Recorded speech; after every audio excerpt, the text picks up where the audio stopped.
2 Samuel hoofstuk 3. Die huise van Saul en Dawid was in 'n lang oorlog met mekaar betrokke. Dawid het by die dag sterker geword, terwyl Saul se huis dag vir dag swakker geword het. Daar in Hebron is 'n paar van Dawid se seuns gebore. Amnon was die oudste. Hy was die seun van Ahinoam, Dawid se vrou wat van Jesreel afkomstig was. Die tweede oudste was Kilab, die seun van Abigail, wat voorheen met Nabal in Karmel getroud was. Die derde oudste was Absalom. Hy was die seun van Maaga, wat 'n dogter van koning Talmai in Geser was. Sy vierde oudste seun was Adonia. Hy was die seun van Gagit. En die vyfde oudste seun was Sefatja. Sy ma was Abital. Dawid se sesde oudste seun was Jetream, by sy vrou Egla. Daar in Hebron is al hierdie seuns vir Dawid gebore. Abner het homself gaandeweg sterker en sterker gemaak in die huis van Saul, terwyl die stryd tussen die huise van Saul en Dawid voortgeduur het. Rispa, die dogter van Aja, was 'n byvrou van Saul. Daarop het Isboset vir Abner gevra: "Hoekom het jy by Rispa, my pa se byvrou, gaan slaap?" Daardie woorde het Abner baie kwaad gemaak vir Isboset, en hy antwoord: "Lyk ek vir jou soos die hond se kop wat aan Juda behoort? Tot vandag toe het ek guns aan jou pa se huishouding, familie en vriende bewys deur jou nie oor te lewer aan Dawid nie, en jy gaan te kere omdat ek by 'n vrou geslaap het. God kan aan my, Abner, dit doen en nog daarby voeg, indien ek nie dit wat die Here aan Dawid beloof het, vandag vir hom doen nie.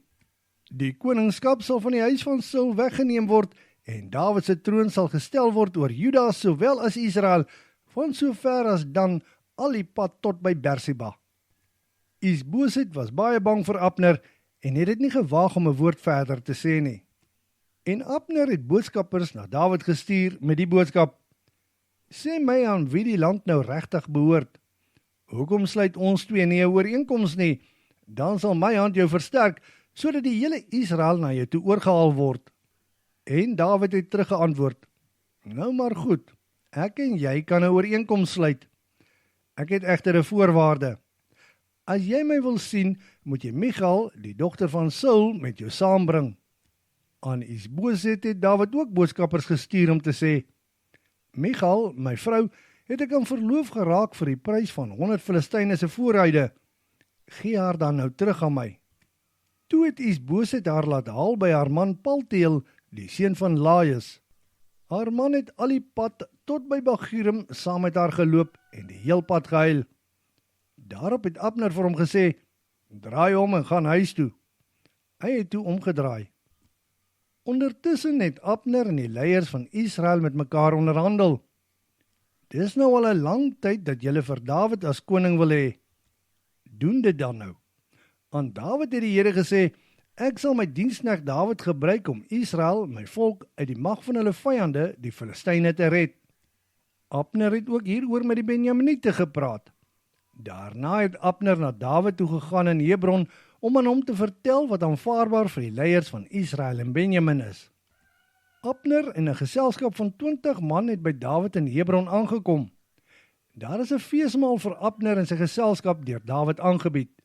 En Abner het vir Dawid gesê: "Ek wil nou klaarmaak en die hele Israel gaan versamel om hier by u bymekaar te kom. Dan kan hulle met u 'n ooreenkoms sluit en u kan 'n harde wens oor alles regeer."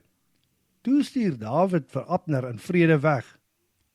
Net daarna het Joab en die ander dienaars van Dawid van 'n strooptog af daar aangekom met baie buit. Abner was reeds weg en nie meer by Dawid in Hebron nie, maar is deur Dawid in vrede weggestuur.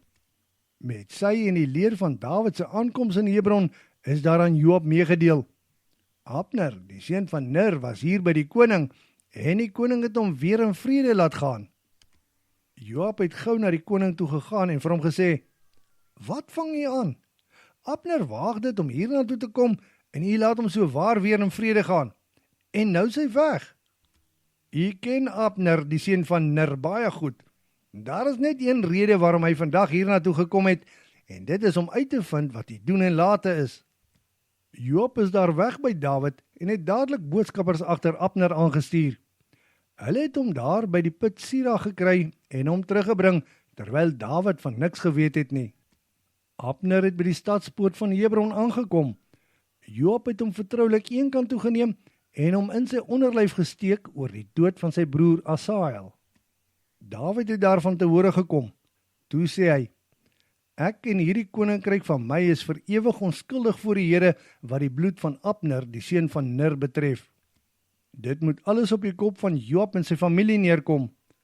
Mag daar in die huishouding van Joab altyd iemand wees met 'n vloeiing of 'n velsiekte soos malaatsheid of 'n liggaamlike gebrek of wat deur die swaard sterf of wat honger ly.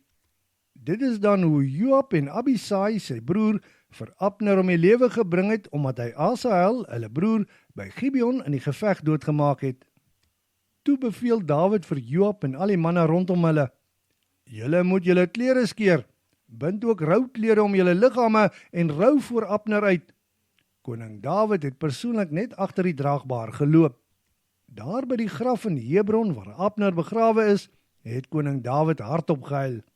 Die ander manne het ook gehuil. Toe sing die koning 'n klaaglied vir Abner. Was dit nodig dat Abner soos 'n dwaas sterf? Daar was geen toue om jou hande nie en koperkettinge het nie aan jou voete geraak nie.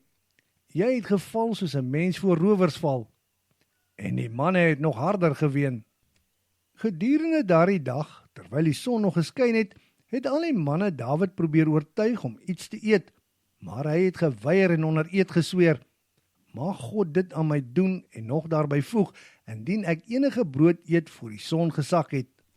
Die volk het gesien wat Dawid gedoen het, en dit was alles reg in hulle oë. Onder hulle was daar goedkeuring vir alles wat die koning gedoen het. Daardie dag het die manne en die res van Israel besef dat Dawid nie opdrag gegee het om Abner, die seun van Ner, om die lewe te bring nie. Die koning het toe aan sy dienaars gesê: Julle moet weet dat 'n baie groot man en 'n sterk leier in Israel vandag geval het. Ek is nou wel die gesalfde koning, maar ek voel nie baie sterk nie, want die seuns van Seruia is harder manne as ek. Mag die Here afreken met boosdoeners volgens hulle dade.